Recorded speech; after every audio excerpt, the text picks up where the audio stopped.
우리 옆에 뒤에 계신 분들에게 한 주간 수고 많았어 이렇게 한번 인사하겠습니다. 우리 온라인으로 계신 분들도 한 주간 수고 많으셨습니다.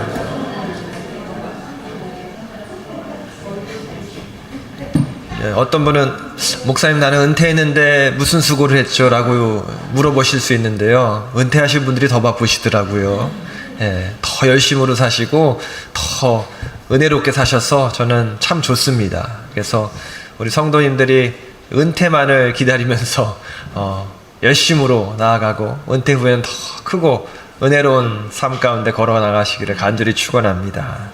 여러분 한 주 한 주 하나님께서 우리를 지켜주시는 게 얼마나 감사합니까? 이렇게 도로를 운전하다 보면 사고가 참 많이 나죠. 횡단보도에서도 사람이 참 많이 다쳐요. 운전하다가도 많이 다치고 또 예기치 못한 질병도 우리에게 찾아오죠. 하지만 하나님께서 우리를 지켜주시는 것이 가장 큰 은혜일 줄 믿습니다.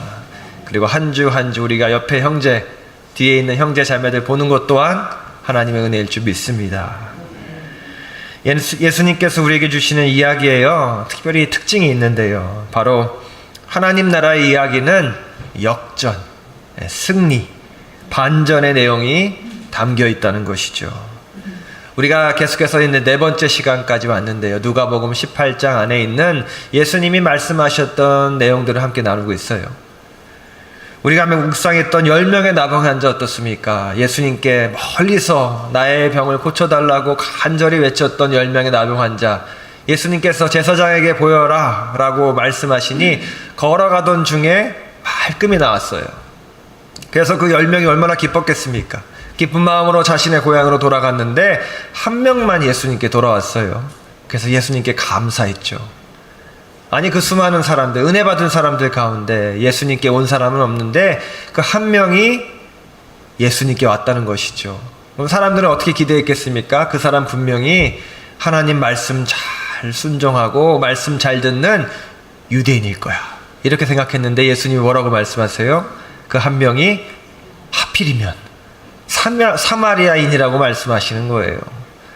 여러분 이야기의 주인공이 우리들이지만 그 가운데서도 가장 미움받고 가장 그 당시에 사람들 사이에서는 이름조차도 그 사람들조차도 언급하기 싫어하는 사마리아인이 예수님 이야기의 역전의 주인공이 되었다는 것이죠.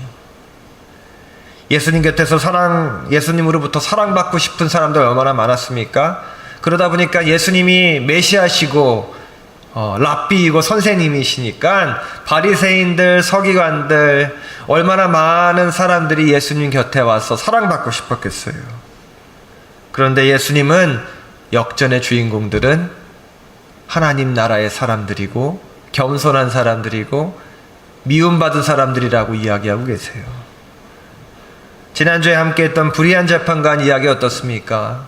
억울한 일을 당한 과부가요, 가장 자기의 억울한 일을 풀어줄 사람이 재판관인데 하나님도 두려워하지 않고 사람들도 무시하는 그런 재판관을 만나게 된 것이죠. 아무도 이 과부에게 관심이 없어요. 불의한 재판관 또한 사람들도 두려워하지 않고 하나님도 두려워하지 않는데 어떻게 그 여인을 보살펴 주겠습니까? 그런데 이 여인은 믿음으로 재판관에게 계속 찾아가서 자기의 억울함을 풀어달라고 이야기해요. 그럴 때 어떤 역사가 일어났습니까? 재판관이 너무나 힘든 거예요. 그래서 이 여인의 아픔을 다 들어주기로 결심하고 풀어줍니다. 어떤 역사가 일어났습니까? 그 마을에 이런 과부 같은 사람이 또 생겼을 경우에 판례법이 생긴 것이죠. 억울한 과부의 일을 이제 판사가 한번 결정해 놨기 때문에 많은 과부들이 이 한 명의 과부 덕분에 구원을 받을 수 있게 되었죠. 하나님께 끈질기게 다가갔던 한 사람 덕분에 하나님은 역전의 주인공으로 삼아주시고 이야기의 반전을 우리에게 선물해 주셨습니다. 이렇게 누가복음 18장에 보면 세상 기준으로는 약한 사람, 낮은 사람, 버림받은 사람들이 예수님 이야기의 주인공으로 등장을 하게 되죠. 여러분 하나님 나라는 바로 이런 반전의 이야기가 담겨 있는 나라입니다. 어떻게 보면 우리 이민 공동체도 마찬가지죠. 이민 왔을 때 이야기 들어보면 한 손에 갖고 있는 돈이 100불, 200불이었던 분도 계시더라고요. 한국에서 가지고 올 수 있는 돈도 없었어요. 미국에서는 친척들 집에서 얹혀 살기도 했고 드라이버 라이센스 하나 따려고 얼마나 고생했습니까? 그런 아무것도 없고 낮은 사람들의 이야기가 이제는 교회를 세우고 하나님의 나라를 함께 만들어 나가며 또한 자녀들의 이야기가 풍성한 그런 이민 1세의 역전의 스토리가 우리 가운데도 있고 계속해서 이어지고 있다는 것이죠. 우리는 이 땅에서 하나님 나라가 이루어지기를 소망하며 하루하루를 신앙의 길로 걸어가고 있습니다.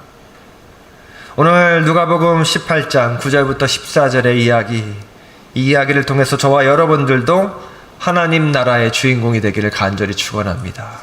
저와 여러분들이 이 역전의 스토리의 주인공이 되어서 우리의 간증이 온 세상에 다 널리 퍼져나가기를 간절히 축원합니다. 오늘 말씀 속에서 주님께서는요, 특별히 이 이야기를 들어야 될 청중이 누구인지를 분명히 이야기하시고 시작을 하죠. 9절은 이렇게 시작을 합니다. 또 자기를 의롭다고 믿고 다른 사람을 멸시하는 자들에게 이 비유로 말씀하시되, 예수님의 이야기를 듣는 사람들, 즉 청중들을 예수님께서는 자기를 의롭다고 생각하는 사람들이에요. 다른 사람을 멸시하는 사람들입니다. 그 당시 자기가 의롭다고 생각한 사람들 누구예요? 바리새인들이죠. 이 바리새인들이 오늘의 이야기를 꼭 들어야 하는 사람들이라는 것이죠. 유대의 역사를 잘 쓴 사람 중에 하나가 바로 요세푸스라는 사람이 있어요. 이 사람이 이 바리새인들이 어떤 사람들이었는지에 대해서 자세히 설명하고 있습니다. 바리새파 사람들은요, 지체가 높은 제사장 과문과는 대조적으로 일종의 이런 중간 계층이라고 이야기를 해요. 바리새인들은 주로 율법을 연구하는 서기관들, 예루살렘 성전 제사에 소외된 하급 제사장들이라고 이야기합니다. 구약시대부터 레위 지파가 제사를 담당을 했죠. 레위 지파가 아니면 제사장으로 임명이 되지도 못합니다. 그런데 이 바리새인들은 그 레위 지파에는 속하지 못한 사람들이에요. 하지만 예루살렘 성전 제사에서 중요한 역할을 담당하면서 율법을 따라 살기를 다짐하는 중간계층, 이 중간계층이 바로 바리새인들이었다는 것입니다.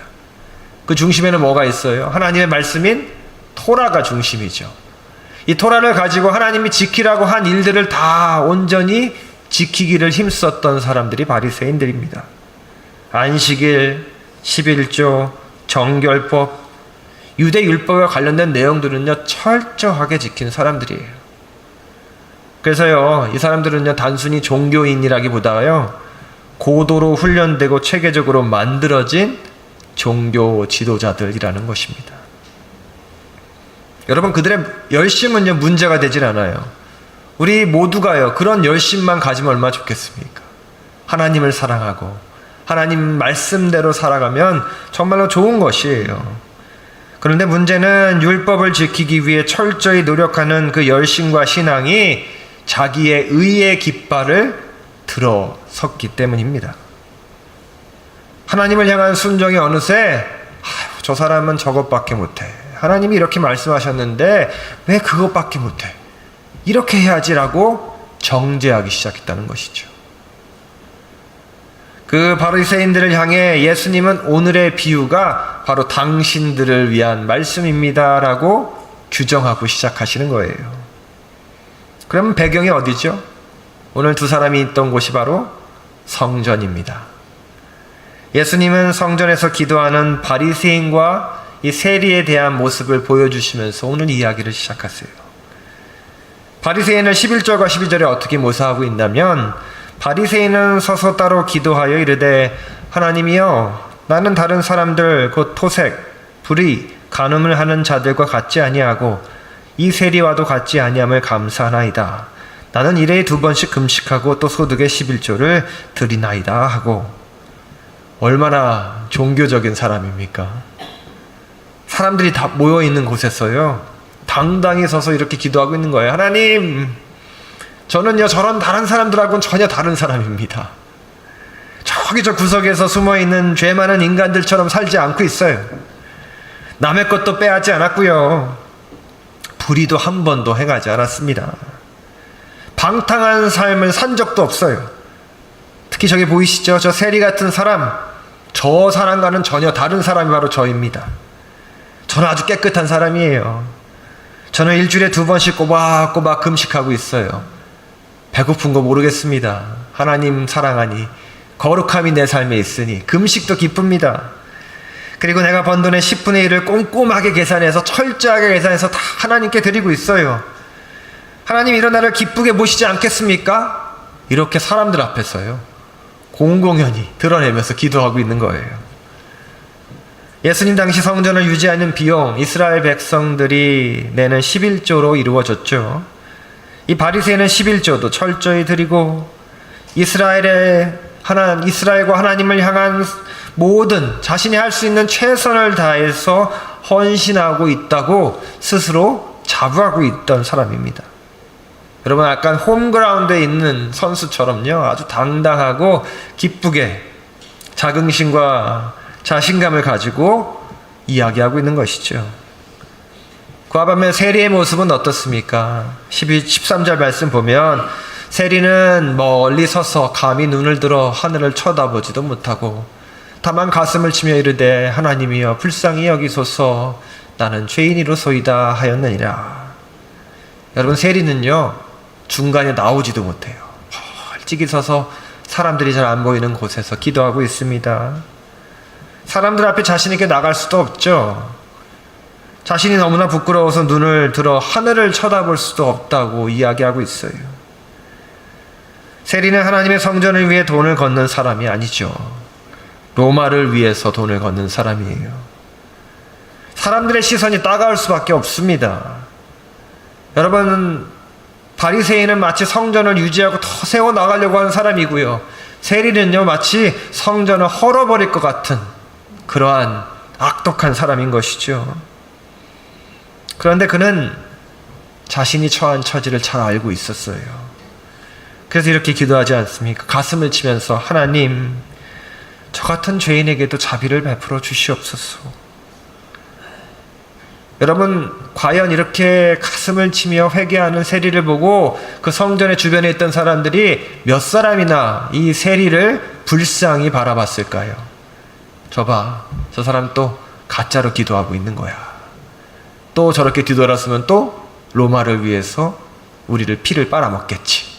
이렇게 생각하며 그 세리를 바라보지 않았겠습니까? 우리는 이 두 사람의 기도를 보면서 분명한 차이를 볼 수 있습니다. 바리새인의 기도를 보면 그의 기도는요 하나님을 위한 기도는 아니에요. 그의 기도는 자신을 드러내는 기도였습니다. 기도라고 하기엔 너무나도 부끄럽지 않습니까? 만약에 옆에 있는 분이 갑자기 같이 기도하는데요, 하나님, 제가 제 은행 구좌에서 얼마를 헌금하고 있어요 자랑하면서 기도한다면 옆에 있는 분이 참 대단하십니다 이렇게 하시겠어요? 우리가 부끄럽지 않겠습니까? 저는 우리 교인 중에는 한 분도 그런 분이 없다고 믿어요. 그런데요, 세상을 살다 보면 자신이 한 일, 교회에서 한 일을 드러나고 싶은 사람이 참 많아 보이더라고요. 너무나 부끄러운 사실이죠. 바리새인의 기도는요 자신을 드러내는 기도가 아니라 선포라는 것이죠. 사람들이 봐주기를 원하는 자기 자랑이고 결코 기도가 아니었어요. 하나님께서 주신 은혜에 대한 감사가 아니라 내가 노력했으니까, 내가 이만큼 했으니까, 다른 죄인들 같은 죄를 짓지 않았다고 자기 자랑만 담겨 있는 것이었죠. 하나님이 주신 은혜와 감사의 기도가 아니라 자신이 잘하는 것, 금식이며 헌금이며 모든 자랑을 담고 있던 숨겨진 자아의 연설이었다는 것입니다. 하지만 세리의 기도는요 자신의 죄를 알고 있어요. 정확하게 자신의 죄를 알고 있고 하나님 앞에 죄를 회개하고 있습니다. 그리고 간절한 마음으로 하나님의 용서를 구하고 있어요. 남과 비교할 자격도 되지 않아요. 오직 하나님 앞에서 자기 자신과 하나님만 바라보며 자신의 죄를 온전히 고백하고 있는 것이죠. 무엇 하나 자랑할 것도 하나 없습니다. 겸손하고 간절한 마음이 담겨있는 기도였다는 것이죠. 여러분, 예수님께서 산상수훈을 통해서 어떤 사람이 복이 있다고 말씀하셨어요? 심령이 가난한 사람, 애통하는 사람, 온유한 사람, 긍휼히 여기는 사람, 마음이 청결한 사람, 화평케 하는 사람, 의를 위해 박해받는 사람, 의에 지르고 목마른 사람. 이 사람이 하나님의 복이 있다는 것이죠. 여러분, 예수님께서는 스스로 의롭다고 생각한 사람, 금식을 자랑하는 사람, 율법을 철저히 지키고 11조를 철저히 내는 사람이 복이 있다고 말씀하시지 않으셨어요. 자신이 스스로 의롭다고 생각해서 다른 사람을 멸시하는 사람이 과연 하나님 나라를 온전히 만들어 나갈 수 있겠습니까?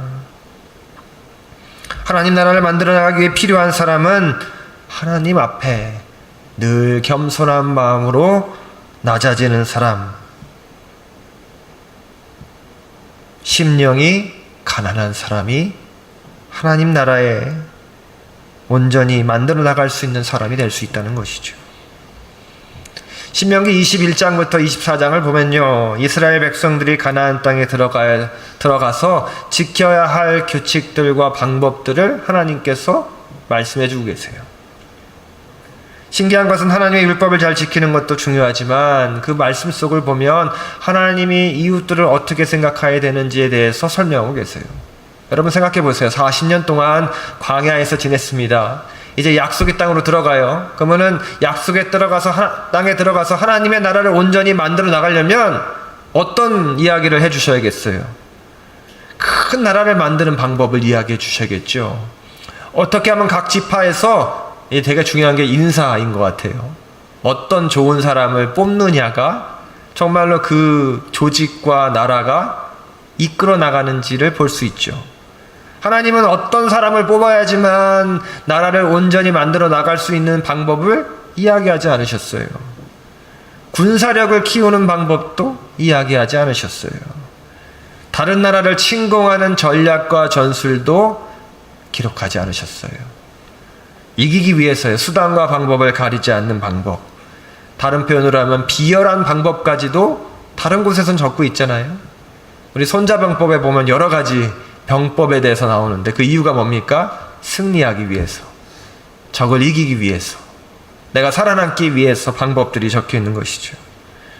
그렇게 해도요, 그 힘들고 척박한 가나안과 주변에 있는 나라들 사이에서 살아남기 힘들었을 거예요. 근데 하나님은 그런 방법들 전혀 적지 않으셨어요. 이웃이요, 가지고 있던 양이나 염소나 소가 도망을 가서 우리 집으로 오면 잘 먹이고 보살핀 다음에 다시 잘 돌려주라는 얘기를 적으셨어요. 올리브나 포도를 수확할 때 다 싹 걷어가지 말고 남겨두라는 거예요. 지나가던 손님이 먹을 수 있고 동네에 불쌍한 과부나 고아가 먹을 수 있도록 그걸 남겨두라는 거예요.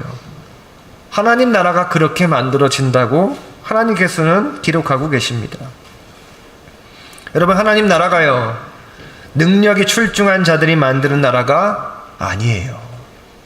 가난한 자를 기억하고 약자를 돌보고요, 부족하고 연약한 사람들이 하나님 나라의 주인공들입니다.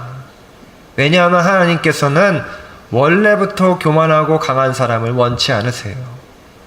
연약하고 낮아지고 겸손하고 하나님께서 하나님 능력 의지하면 그 어떤 사람보다 큰 능력을 줄 그 사람들로 하나님 나라를 만들어 나가신다는 것이죠. 작은 사랑이 하늘에서는 큰 능력이 되고 그러한 사람들이 하나님 나라에서는 주인공이 된다는 것이죠. 이제 오늘 이야기의 마지막은요, 예수님의 판결만을 남겨두고 있습니다. 예수님은 두 사람에 대해서 이렇게 말씀하세요. 14절 말씀을요, 우리 함께 읽어보도록 하겠습니다. 시작. 내가 너희에게 이르노니 이에 저 바리새인이 아니고 이 사람이 의롭다 하심을 받고 그의 집으로 내려갔느니라. 물을 자기를 높이는 자는 낮아지고 자기를 낮추는 자가 높아지리라 하시니라. 아멘. 여러분, 누가 집에 돌아갈 때 의롭다함을 받습니까? 세리가. 아니, 그 사람들이 그토록 미워하고 싫어하는 세리가요, 하나님 앞에 간절하게 낮은 자의 모습으로 겸손하고 자기의 죄를 고백하고 하나님께 간절히 기도했더니 그 사람이 집으로 갈 때 의롭다함을 받고 간다는 거예요.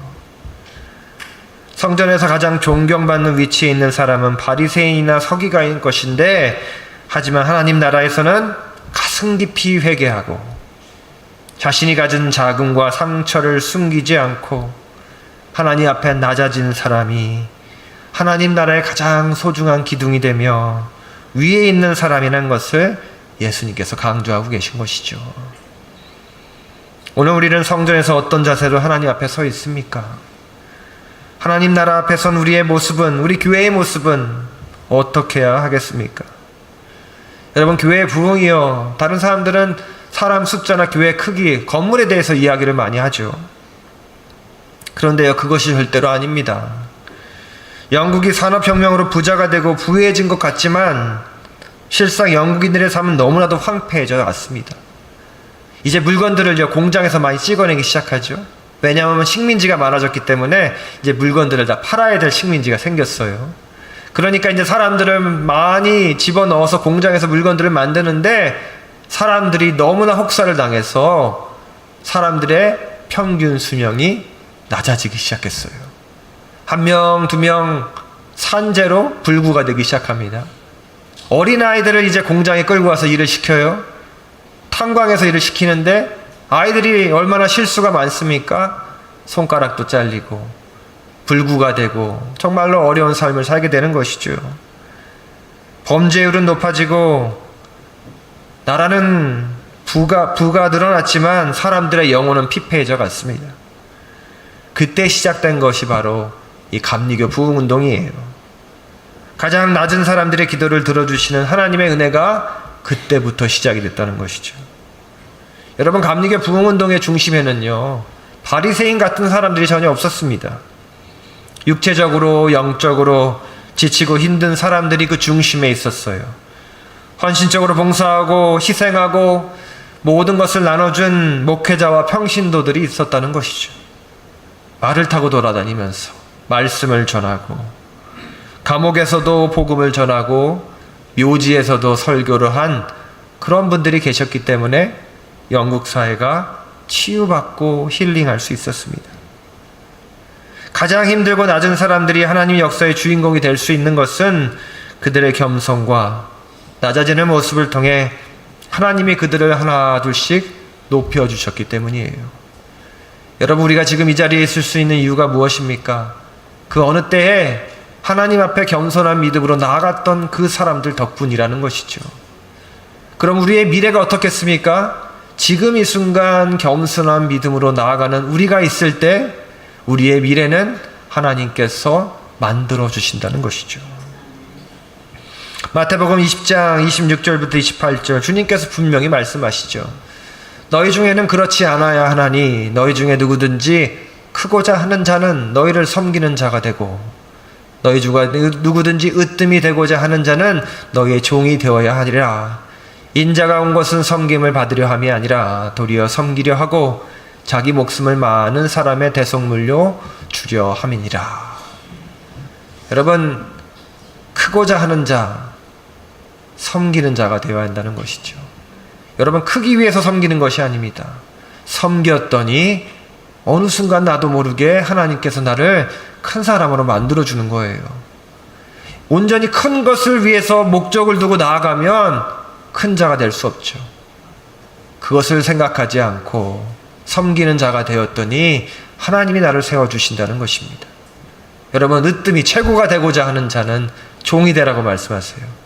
세상에 있는 것 최고 좋은 것을 우리가 원하지 않습니까? 그러려면 누가 종이 되고 싶겠어요? 그 당시에 종은 너무나도 낮은 사람 아니겠습니까? 그런데 종처럼 낮아지고 낮아져야 가장 으뜸이 될 수 있다는 것이죠. 섬김을 받으려고 하면 섬기는 자가 되어야 한다는 말씀이에요. 예수님께서는 이 말씀을 온전히 지키신 분이셨죠. 섬기지 않으셨어요. 섬김을 받으시지 않으셨어요. 오히려 늘 섬기려고 하셨고 종의 모습으로 가셨습니다. 제자들의 발을 씻기셨고요. 만나지 말아야 할 문둥병자나 병자들을 만나주시고 만져주셨어요. 아이들을 가까이 불러 축복해 주셨어요. 세상 속에서는 저주를 받았다고 하는 사람들을 주님께서는 이야기를 들어주셨어요. 그리고 그들과 함께 하여 주셨어요.